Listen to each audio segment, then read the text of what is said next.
To solve right triangle application problems, we need to be really familiar with our three primary trig functions.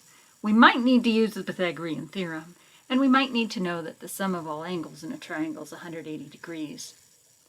What this section is essentially about is look at a picture, figure out the triangle, figure out which trig function you need to use in order to find the unknown length or measurement, and solve the triangle.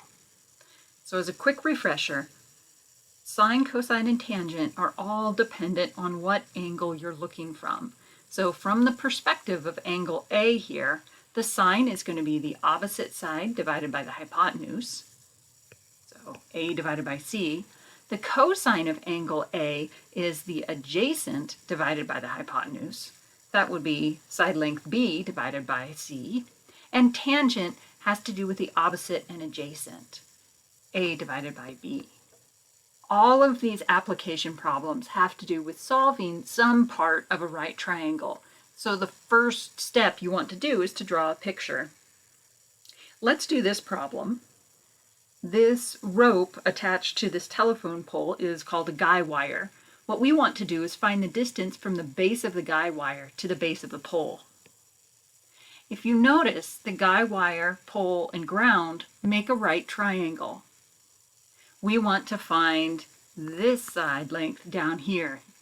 This is a copy of our triangle. We have a hypotenuse of 40, we have a 60-degree angle, and we're looking for what the adjacent side is.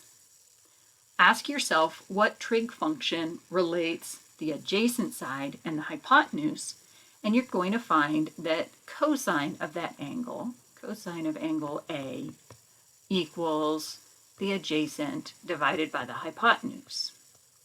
In this case, that means the cosine of 60 degrees equals x divided by 40.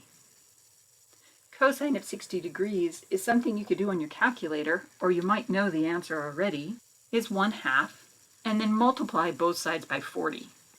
40 times the cosine of 60 is 1/2 equals x. We end up with that the distance between the guy wire and the base of the pole is 20 feet.